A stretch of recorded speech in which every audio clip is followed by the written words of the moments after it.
Hello dear students. तो बच्चों आज ग्रेविटेशन में हम जो नेक्स्ट टॉपिक करने वाले हैं, टॉपिक का नाम है क्या? Gravitational potential energy.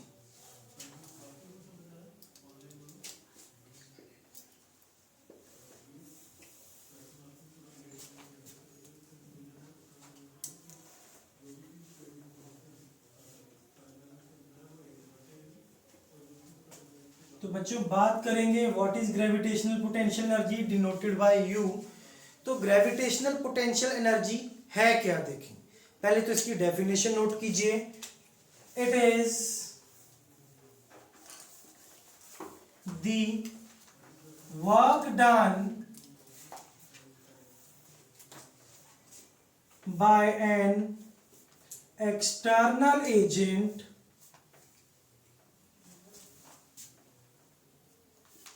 or negative of work done by gravitational force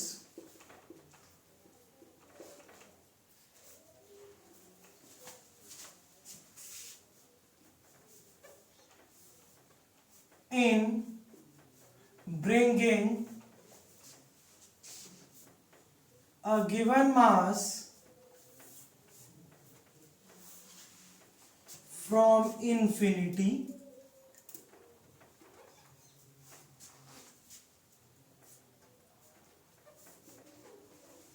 to a given point without acceleration, that is without any change in kinetic energy। ठीक है बच्चों, तो इस डेफिनेशन को बच्चों थोड़ा सा समझने की कोशिश करते हैं। देखो है क्या यहां पे बच्चों, मान लीजिए एक गिवन मास है m। ठीक है, एक मास आप लोगों के पास बच्चों है m नॉट। ये जो m नॉट है ना, अभी ये कहां पे रखा हुआ है? इंफिनिटी पे। इंफिनिटी मतलब इस मास m से बहुत ज्यादा दूर। ठीक है, we know that two masses always attract each other, पर इंफिनिटी पे तो ऑलमोस्ट कितना फोर्स लग रहा होगा दोनों के बीच में? Almost equal to zero. तो बच्चों इनके बीच में ऑलमोस्ट जीरो फोर्स लग रहा है, पर लग तो रहा है it is a long range force. Sun और अर्थ भी बहुत दूर है, फोर्स तो लगता है। तो जैसे ही अगर इस मास को यहां से छोड़ देंगे तो ये तो भागने लगेगा किस तरफ? इस मास की तरफ। This is fixed here. तो अब अगर मैं इसको पकड़ के स्लोली स्लोली चलता हूं, स्लोली स्लोली कैसे? Without acceleration. मेरी एक्सेलरेशन कितनी है? जीरो। काइनेटिक एनर्जी में मेरा चेंज कितना है? जीरो। मैं स्लोली स्लोली लेके आया इस मास एम नॉट को, और मैंने इस एम नॉट को बच्चों यहां रख दिया। जैसे ही मैं यहां रख के इसको छोड़ूंगा क्या होगा? ये मास m नॉट अट्रैक्ट होगा। इसको कौन अट्रैक्ट करेगा? ये मास m अट्रैक्ट करेगा। पर अट्रैक्शन तो यहां से भी हो रहा था, पर ज्यादा अट्रैक्शन कहां से होगा? जब ये डिस्टेंस कम था। Means when I leave this mass here it will run with more kinetic energy as compare to जब ये कहां पे था? इंफिनिटी पे था। अगर ये एम नॉट अब ज्यादा काइनेटिक एनर्जी से चलेगा, आप लोग ये जानते हैं कि एनर्जी कैसी होती है बच्चों? Conserved. Energy is always conserved. अगर एनर्जी कंजर्व रही तो अगर वहां पे इसके पास काइनेटिक एनर्जी कम थी, कम स्पीड से चल रहा था, यहां पे जब लेके आ गया मैं, काइनेटिक एनर्जी बढ़ गई छोड़ने के बाद। इसका मतलब काइनेटिक एनर्जी कहां से आई होगी? That kinetic energy comes from the potential energy. That means जब मैं इस मास को उठा के इंफिनिटी से यहां तक लाया, मैंने जो भी वर्क किया वो वर्क मेरा स्टोर हो गया किस फॉर्म में? Gravitational potential energy. और जब मैं इस मास को लाके यहाँ पे छोड़ देता हूं तो ये तेजी से भागने लगता है। इसके पास वो पोटेंशियल एनर्जी किस में कन्वर्ट हो जाती है? Kinetic energy. ठीक है, पर आप एक बात देखें, मैं कैसे लाया हूं इसको? Slowly, without acceleration, without any change in kinetic energy. ये मास को अगर यहीं से छोड़ देता तो ये किधर जाना चाहता था, इधर ही आना चाहता था खुद से भी। तो अगर मुझे स्लोली लाना है तो मुझे फोर्स किस तरफ लगानी पड़ेगी, लेफ्ट और right, towards the right side. इधर फोर्स एक्सटर्नल लगेगा, तभी मास m नॉट यहाँ आ गया बच्चों। तो this will be the direction in which I have to apply the force. Displacement इधर हो रहा है dr, दोनों के बीच में एंगल 180 है, तो वर्क डन मेरा कैसा आएगा, नेगेटिव। अभी आप देखेंगे डेरिवेशन में भी, तो मैं जो यहां से उठा के यहां लाया, वर्क अगर नेगेटिव किया है तो पोटेंशियल एनर्जी भी नेगेटिव आएगी। अभी हम लोग डेरिवेशन करेंगे, we will see. Second is dear students, ये लिखा है negative of work done by the gravitational force. इसका क्या मतलब है, ये m नॉट को वो m तो अट्रैक्ट ही कर रहा है, ग्रेविटेशनल फोर्स तो इधर ही लग रहा है, डिस्प्लेसमेंट भी इधर ही है, दोनों एक ही डायरेक्शन में है। ठीक है, अगर मेरा या कहीं एक्सटर्नल पर्सन का वर्क नेगेटिव था तो ग्रेविटेशन का कैसा होगा, उसका अपोजिट पॉजिटिव। तो एक्सटर्नल एजेंट ने नेगेटिव वर्क किया तो उससे एक पोटेंशियल एनर्जी आई, मैंने आपको ऑलरेडी बता दिया वो कैसी आएगी, नेगेटिव। तो फोर्स का डायरेक्शन अपोजिट है ग्रेविटी का, तो इसका कैसा वर्क होगा, नेगेटिव वर्क होगा। And this whole energy will be saved, work will be saved in the form of potential energy. यहां तक बच्चों नोट कीजिए। अब बात करेंगे what is the formula of potential energy. बच्चों तो अब फॉर्मूला ड्राइव करेंगे for the gravitational potential energy. Let us say there are two masses m1 and m2 separated by the distance r1, जिसमें से m1 फिक्स है। ठीक है, final मान लेते हैं इनके बीच में डिस्टेंस हो गया r2 और किसी भी इंस्टेंस पे डिस्टेंस था r, that is this mass m2 is free to move. बच्चों होगा क्या, ये दोनों मासेस एक दूसरे को क्या करेंगे, अट्रैक्ट करेंगे, पास आने की कोशिश करेंगे। तो डिस्टेंस अगर बढ़ रहा है तो इस पे कुछ ना कुछ एक्सटर्नल फोर्स लगा है। एक्सटर्नल फोर्स बच्चों किधर को लग रहा होगा, इधर को, तभी डिस्टेंस बढ़ रहा है। ग्रेविटेशनल फोर्स किधर लग रहा होगा, इधर को। डिस्प्लेसमेंट मान लेते हैं स्मॉल और डिस्प्लेसमेंट हुई dr। एक बात जो समझने की है, बहुत इंपॉर्टेंट है, मैग्नीट्यूड में ये gravitational force will be equal to this external force. ऐसा क्यों बच्चों, कैसे डिफाइन किया था अभी पोटेंशियल एनर्जी को, work done in taking a charge slowly without acceleration. अगर एक्सेलरेशन नहीं है तो इस मास का नेट एक्सेलरेशन कितना है, जीरो। एक्सेलरेशन जीरो तो नेट फोर्स बच्चों कितना होगा, जीरो। तो ये दोनों फोर्सेस हमेशा कैसे होंगे, इक्वल एंड अपोजिट। ठीक है, तो अब डेफिनेशन से इसका फॉर्मूला ड्राइव करते हैं। तो बच्चों अभी अभी हमने बोला, देखिए पहले तो work done by gravitational force लिख लेता हूं। ग्रेविटेशनल फोर्स लग रही है लेफ्ट में, डिस्प्लेसमेंट हो रहा है राइट में, तो this is force of gravitation, displacement dr, दोनों के बीच में एंगल 180। तो बच्चों work done by the gravitational forces minus force gravitation into dr। r distance है इनके बीच में, तो ग्रेविटेशनल फोर्स कितना लग रहा होगा बच्चों, minus g m1 m2 by r square into dr।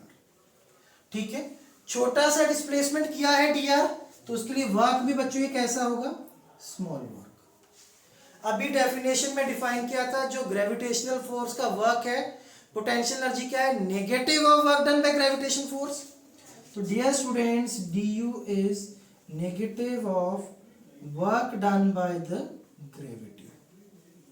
तो change in potential energy is equal to, ये नेगेटिव रखेंगे बच्चों, एक नेगेटिव इधर भी था, ये negative negative positive, integration g m1 m2 by r square into dr।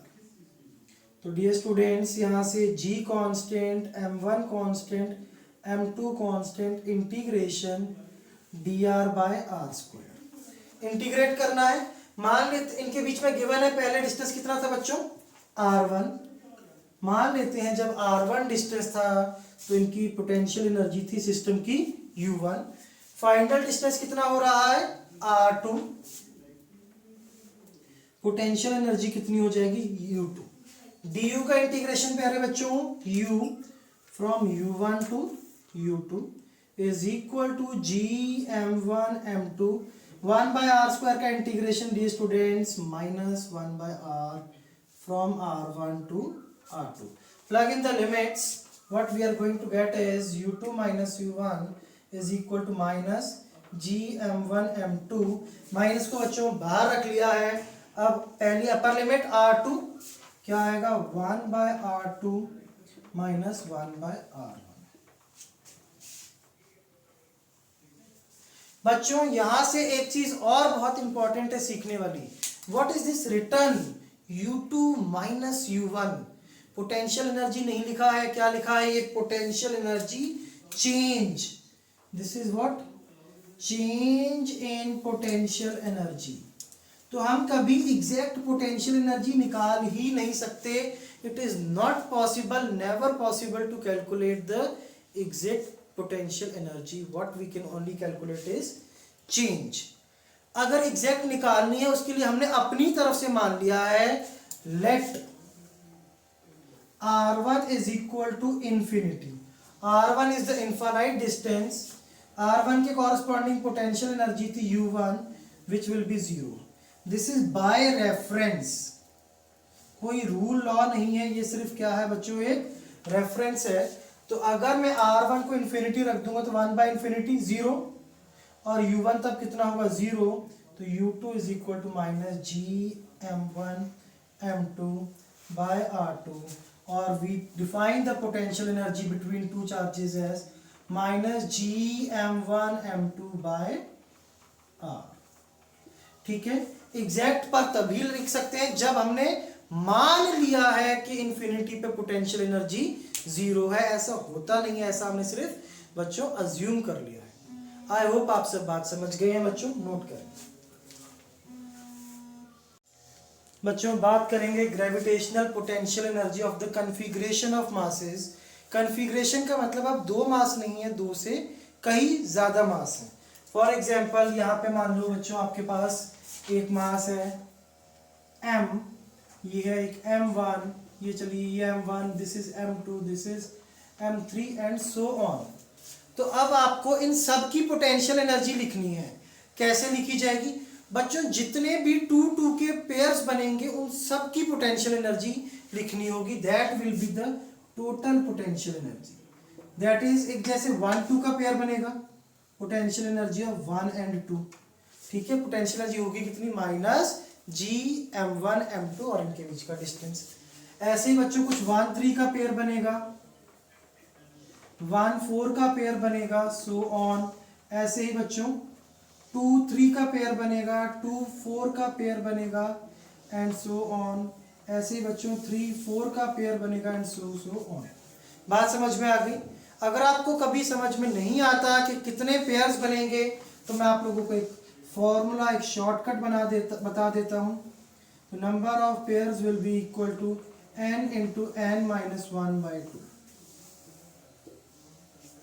ठीक है बच्चों. इस चीज को चलो हम लोग कुछ क्वेश्चन से देखते हैं. First question is 3 masses m each are placed at vertices of an equilateral triangle of side A. Find potential energy of system. ठीक है बच्चों. क्या है देखिए, इसमें 3 मासेस हैं,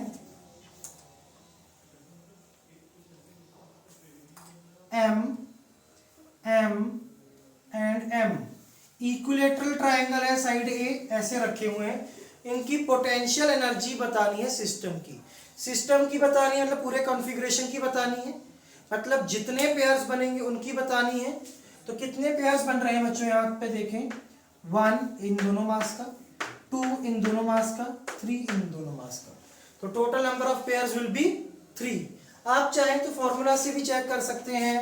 नंबर ऑफ पेयर्स n क्या है, जितने मास हैं, कितने मास हैं बच्चों, 3 into n minus 1/2, 3 into 2/2, that is number of pairs are equal to 3।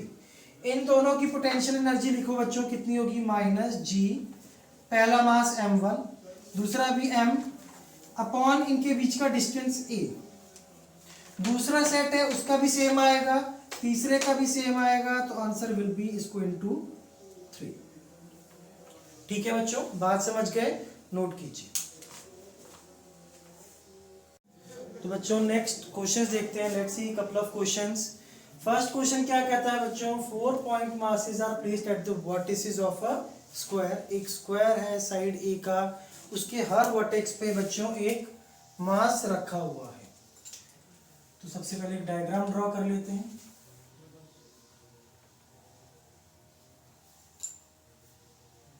Mass m, m, m and m।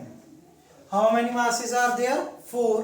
कितने पेयर्स बनेंगे बच्चों, तो number of pairs is n minus n into n minus 1/2। n कितना हो गया, 4 मासेस हैं, 4 minus 1/2 equal to 6। 6 pairs बनेंगे बच्चों। कौन से 6 पेयर्स बनेंगे देखें, एक तो फर्स्ट पेयर ये, सेकंड पेयर ये, थर्ड पेयर ये और फोर्थ पेयर ये। 4 तो ये बन गए। पहले इन्हीं की पोटेंशियल एनर्जी लिख लो, minus G m1 m2 bye ये डिस्टेंस, कितना डिस्टेंस है ये a। ऐसे कितने पेयर्स बन जाएंगे बच्चों, 4 पेयर्स बन जाएंगे। इनके बीच में डिस्टेंस a, इनमें भी a, इनमें भी, and similarly this one. 2 pairs और कौन से बन रहे हैं, that is along the diagonals. एक पेयर ये बनेगा, एक पेयर ये बनेगा। बच्चों ये डिस्टेंस कितना होगा, this distance is the hypotenuse और कहीं ऑफ अ ट्रायंगल या डायगोनल ऑफ अ स्क्वायर। ये a था, ये a था, तो by Pythagoras this is √2a। तो 1 पेयर इन दोनों के बीच में, एक पेयर बच्चों इन दोनों के बीच में। तो पोटेंशियल एनर्जी विल बी इनकी minus G m1 m2 upon distance, कितना है डिस्टेंस ये, √2a। ऐसे कितने पेयर्स हैं, 1 एंड ये 2। तो ये आपका आंसर आ जाएगा। बात समझ में आ गई बच्चों। Let's see the question number 3। ये क्वेश्चन क्या कहता है बच्चों, 3 masses are placed at origin. एक x इज इक्वल टू 0 पे है, x इक्वल टू a पे है, एक x equal to minus a पे है। m, m and m। क्या चाहिए हमें, potential energy of the system. System की पोटेंशियल एनर्जी चाहिए। एक इन दोनों के बीच में पेयर बनेगा 1, एक इन दोनों के बीच में 2 और एक इन दोनों के बीच में -a और +1 वाले। 3 मासेस से कितने पेयर्स बनते हैं बच्चों, 3। तो पोटेंशियल एनर्जी इन दोनों की minus G m1 m2 upon distance लेना होता है। तो ये डिस्टेंस कितना है बच्चों, a।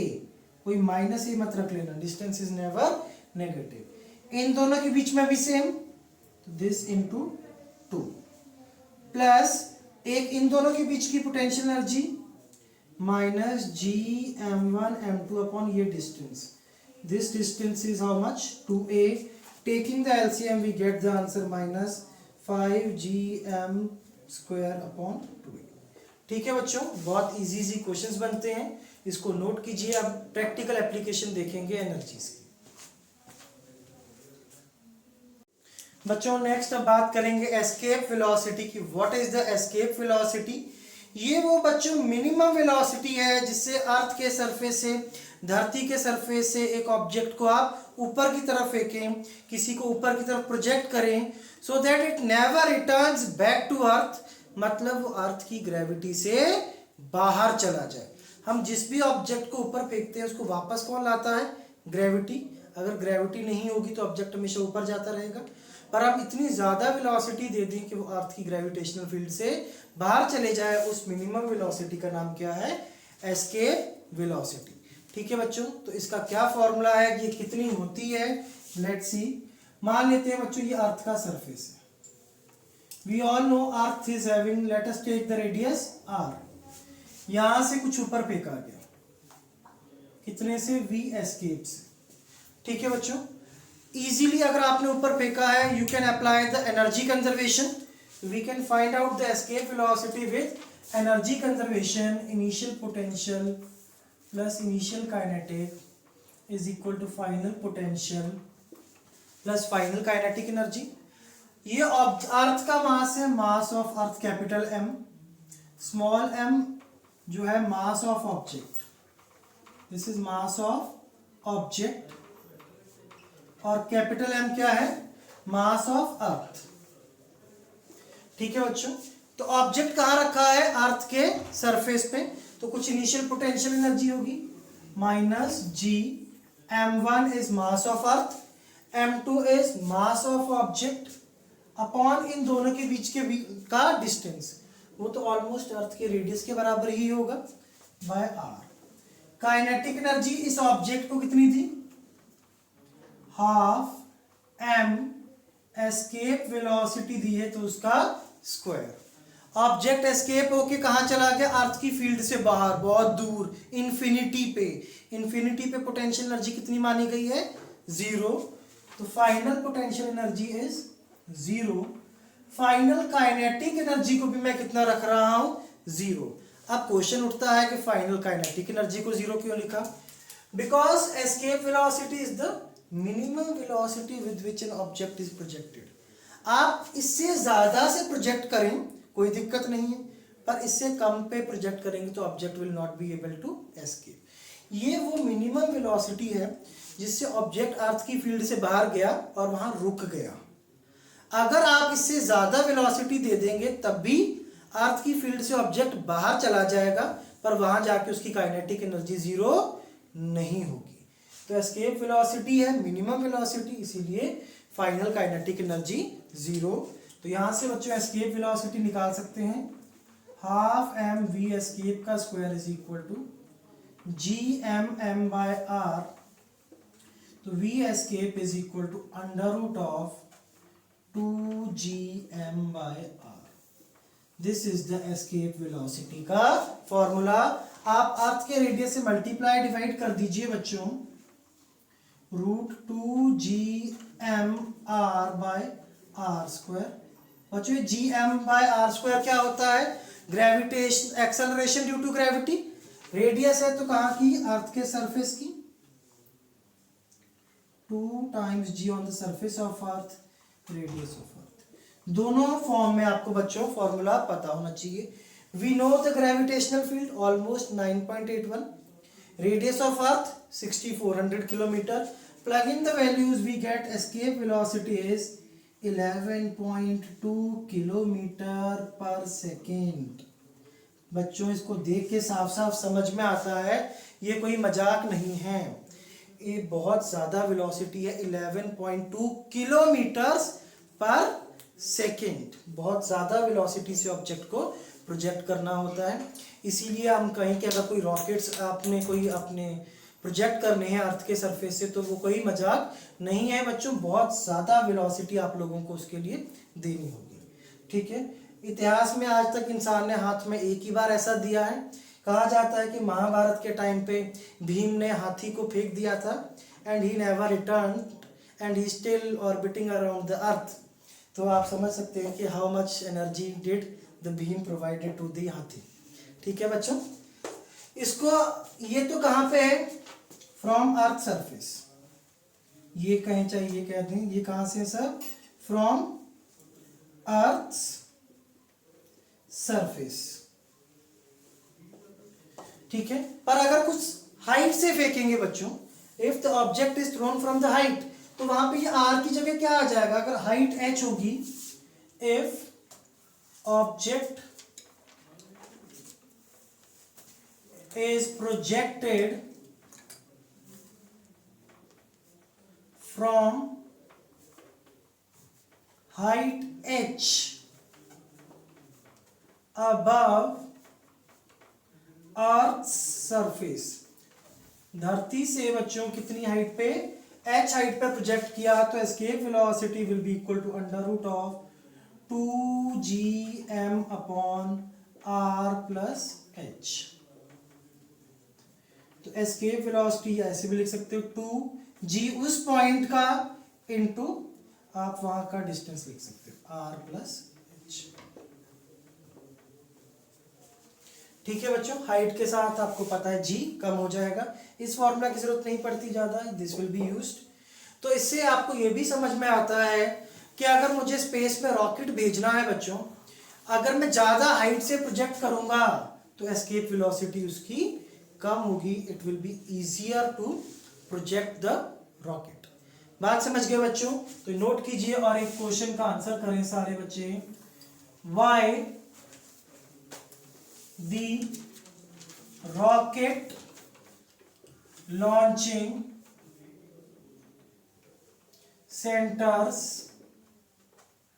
are located near equator। ठीक है बच्चों, एक और क्वेश्चन है मेरा, why there is no atmosphere on moon। बच्चों दोनों क्वेश्चन को जल्दी से सोचें और आंसर को कमेंट बॉक्स में टाइप करें। तो बच्चों देखते हैं इनका एक्सप्लेनेशन क्या कहता है।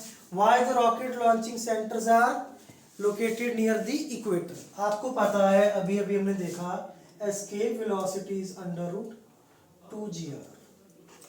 बच्चों इसी चैप्टर में वीडियो नंबर 2 में हमने किया हुआ है near the equator acceleration due to gravity जो होती है मिनिमम होती है। वहां पे बच्चों अगर acceleration due to gravity minimum होगी तो एस्केप वेलोसिटी भी कम होगी। कम होगी तो अर्थ से जो उसको प्रोजेक्शन के लिए हमें एनर्जी देनी पड़ेगी वो भी बच्चों कम होगी। We can easily project a rocket towards the space. Second is why there is no atmosphere on the moon. इसका बच्चों ये रीजन है कि अगर मैं मून पे लिखूं escape velocity on the moon, ये क्या आएगा 2 times g on the moon radius of moon. This value is approximately 2.38 kilometre per second, इतनी होती है बच्चों। But the RMS velocity that is the root mean square velocity of the oxygen molecules is greater than the 2.38 kilometre per second. ठीक है, that means oxygen molecules की जो average velocity है RMS वो मून की एस्केप वेलोसिटी से भी ज्यादा है। मतलब मून के सरफेस पे अगर किसी की भी वेलोसिटी 2.38 किलोमीटर पर सेकेंड से ज्यादा होगा तो वो एस्केप कर जाएगा। तो इसीलिए ऑक्सीजन जो भी है अगर हम मून के सरफेस पे जाके रख दें it will escape the surface of और कहीं gravitational field of the moon. बात समझ गए बच्चों? यहीं से एक बात आ जाती है आप लोगों को जस्ट इंफॉर्मेशन के लिए, what are the black holes. बच्चों black hole is a very dense mass, very dense mass, इतना ज्यादा डेंस होता है कि इसके सरफेस पे escape velocity is greater than the speed of light. Means इसके सरफेस से लाइट भी एस्केप नहीं कर पाती है। ऐसे ऑब्जेक्ट को ब्लैक होल बोलते हैं। तभी हम बोलते हैं कि ब्लैक होल में जो भी कुछ गया वो वापस नहीं आता, बिकॉज लाइट से ज्यादा स्पीड अचीव करना अभी तक साइंस के हिसाब से पॉसिबल नहीं हो पाया है बच्चों। ठीक है बच्चों, तो अगर बात करें अर्थ की, तो बच्चों अगर अर्थ को ब्लैक होल बनाना है, if earth has to be black hole, तो बच्चों 3 × 10⁸ कम से कम एस्केप वेलोसिटी होनी चाहिए अर्थ के सरफेस पे। तो क्या आएगा 2 times g mass of earth, mass earth का उतना ही रखें अपॉन रेडियस। कैलकुलेट कर लीजिए बच्चों, यहां से रेडियस आ जाएगा 1 सेंटीमीटर। मींस अर्थ का मास सेम रहे, अर्थ एक स्फीयर बन जाए डायामीटर 2 सेंटीमीटर का बच्चों, तो अर्थ कितना ज्यादा डेंस हो जाएगा जस्ट इमेजिन। पर तब अर्थ के सरफेस से even radiations will not be able to escape, earth will be a black hole. बात समझ गए बच्चों? नोट करें। बच्चों तो question is what question says an object is projected from surface of earth. Project कहाँ से किया है? धरती के सरफेस से, with half the escape velocity. Escape velocity पूरी नहीं दी, उससे वेलोसिटी कम दी है, उससे आधी दी है, तो object will not be able to escape the gravitational field. होगा क्या? ये अर्थ का सरफेस है बच्चों, यहाँ से इसको वेलोसिटी दी वी एस्केप बाय 2, ये ऊपर तक जाएगा और यहाँ जाके एक बार रुक जाएगा। You all know maximum height पे वेलोसिटी 0, फिर ये नीचे आ जाएगा। तो हमें पूछा क्या गया है? धरती के सरफेस से, फ्रॉम द अर्थ सरफेस, ये हाइट h पूछी गई है बच्चों। ठीक है, तो इसको कैसे सॉल्व करेंगे बच्चों? सिंपल, आपके लिए एनर्जी कंजर्वेशन आप इसमें लगाएं बच्चों। Initial potential energy plus kinetic energy should be equal to final potential energy plus final kinetic energy. पहले ऑब्जेक्ट कहाँ से थ्रो किया था? अर्थ के सरफेस से, मास m मान लेते हैं। तो initial potential energy minus g mass of earth, mass of object, earth का रेडियस, क्योंकि अर्थ के सरफेस से प्रोजेक्ट किया था। Initial kinetic energy half mass m v escape by 2, escape velocity की हाफ दिया है, इसका स्क्वायर। अब अर्थ के सरफेस से कितना ऊपर जा चुका है? h, तो अर्थ के सेंटर से कितना डिस्टेंस हो गया ऑब्जेक्ट का? r plus h। तो final potential energy is minus G M upon r plus h। Maximum height पे वेलोसिटी 0 बच्चों, तो काइनेटिक एनर्जी भी 0। From here we just need to find out the h, plug in the values here. What we are getting is g minus G mm by r plus 1/8 m into v escape का square. V escape का square बच्चों कितना होता है?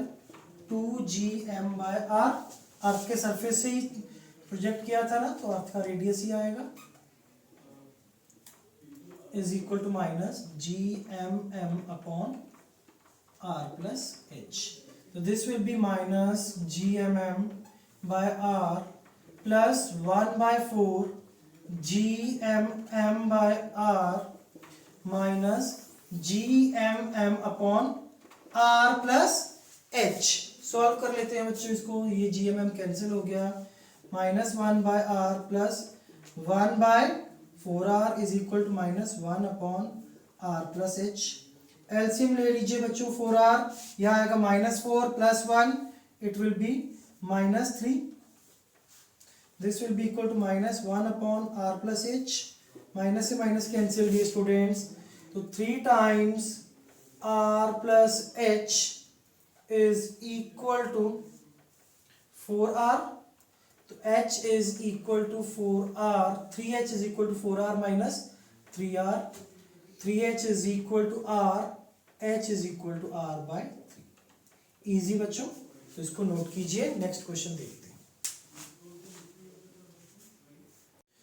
Dear students, the next and the last question of the day says, एक sphere है mass 16m, radius 2a.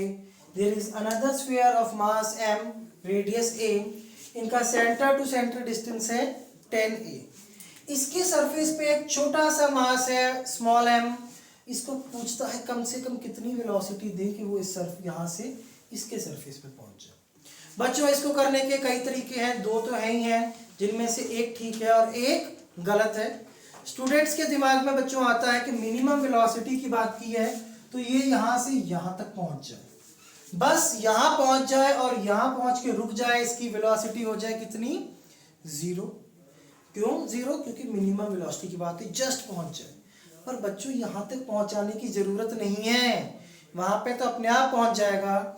जब देखें ये m यहाँ पे है तो इसको ये 16m भी अट्रैक्ट कर रहा है, ये m भी अट्रैक्ट कर रहा है, पर ये 16m के पास है, 16m मास भी बड़ा है, इसकी फोर्स आता है and it is being attracted maximum towards left. पर अगर ये जैसे ही इसको कुछ स्पीड देंगे, ज़्यादा स्पीड से फेंकेंगे, ये m इस तरफ आ जाएगा। तो इस स्मॉल m जब यहाँ आ गया तो ये मास के से डिस्टेंस कम हो गया ना, तो बच्चों इसका ग्रेविटेशनल फोर्स, इसकी फील्ड स्ट्रांग होगी, इटसेल्फ इट विल पुल। ठीक है बच्चों, तो यहाँ पे एक पॉइंट आता है जिसका नाम है क्या? Neutral point. न्यूट्रल पॉइंट का वो पॉइंट है जहां पे बच्चों नेट फोर्स कितना हो जाएगा, 0। अगर मैं इस मास को बस इतनी वेलोसिटी दे दूं कि वो न्यूट्रल पॉइंट से 1 सेंटीमीटर भी आगे चले जाए, फिर तो ये स्ट्रांग है, ये खुद ही इसको पुल कर लेगा। तो मान लेते हैं बच्चों यहां से न्यूट्रल पॉइंट का डिस्टेंस है कितना, x। तो बच्चों ये डिस्टेंस कितना हो जाएगा, 10a माइनस एक्स। सबसे पहले न्यूट्रल पॉइंट निकालना होगा इस क्वेश्चन में। न्यूट्रल पॉइंट पे जब ये m पहुंच गया तो इस पे फोर्स कितना, 0। तो बच्चों इस पे एक तो इसने अट्रैक्टिव फोर्स लगाया कितना, g into m1 16m, m2 small m upon distance का square x square. This should be the force applied on small m by this mass, कितना, g into m into small m upon 10a minus x का square. ये किसके लिए calculation कर रहे हैं बच्चों, न्यूट्रल पॉइंट के लिए।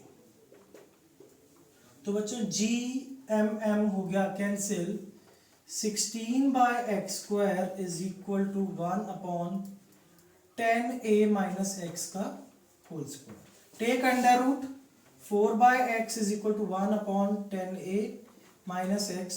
तो 40a minus 4x is equal to x, 40a is equal to 5x, x is equal to 8a। तो बच्चों 8a पे यहां से न्यूट्रल पॉइंट होगा, इसको बस जस्ट कहां तक पहुंचाना है, न्यूट्रल पॉइंट तक। अब क्या लगा देते हैं, energy conservation, ui plus K I is equal to u final plus k final. देखिए बच्चों पहले m इसके सरफेस पे था, इन दोनों की पोटेंशियल एनर्जी कितनी होगी, minus g into 16m into m, यहां से इस मास तक का डिस्टेंस 2a। फिर बच्चों इस स्मॉल m जब यहां पे था और इसकी पोटेंशियल एनर्जी, इन दोनों के बीच का ये डिस्टेंस है ना, this is 10a, this is 2a, तो ये distance 8a minus G m into small m upon 8a plus kinetic energy जो मास को दी गई हाफ mv स्क्वायर। ठीक है, फाइनल पोटेंशियल एनर्जी बच्चों स्मॉल m जो आपका था वो बाद में एंड में यहां पे आ गया है, तो 16m और इसकी पोटेंशियल एनर्जी x कितना आया है, 8a। तो final potential energy will be minus G 16m into m upon ये x कितना है 8a minus G m into small m, ये डिस्टेंस कितना है बच्चों 10a minus x 2a G m by 2a। बस जस्ट यहाँ पे पहुंच जाए और रुक जाए, फाइनल काइनेटिक एनर्जी 0। अब बच्चों आपको एक डाउट आ सकता है कि सर इन दोनों की पोटेंशियल एनर्जी नहीं लिखी। लिख लो बच्चों दोनों तरफ, वो तो शुरू में भी उतना ही डिस्टेंस था और फाइनल भी उतना ही डिस्टेंस था, वो दोनों साइड आएगी potential energy and ultimately it will be cancelled. तो बच्चों बस यहाँ से वेलोसिटी निकालनी है, let's calculate and find the velocity. यहाँ से आ जाएगा half mv square is equal to minus 2g capital M small m by a minus g m by 2a। इसको भी इस तरफ ले आए बच्चों, राइट साइड आके it will be plus g m by 8a, right side पे आके ये भी प्लस होगा, plus 8g m by a। Let's take the LCM. LCM will be how much? 8a. 8a बच्चों ये आ जाएगा माइनस 8 इंटू 2 माइनस 16, ये 4 इंटू तो ये आ जाएगा minus 4 plus 1 8 into 8 64 into GMM। बच्चों 65 माइनस 4 61, तो ये आ जाएगा कितना 45 GMM by 8a is equal to half mv square. इस m से m cancel, this velocity comes out to be under root of 45 GM/4A। I hope बच्चों यहाँ तक समझ गए हैं। नेक्स्ट क्लास में हम लोग नेक्स्ट टॉपिक करेंगे जिसका नाम है ग्रेविटेशन पोटेंशियल। तब तक बच्चों इसको रिवाइज करें, क्वेश्चंस को प्रैक्टिस कीजिए। Bye bye, take care.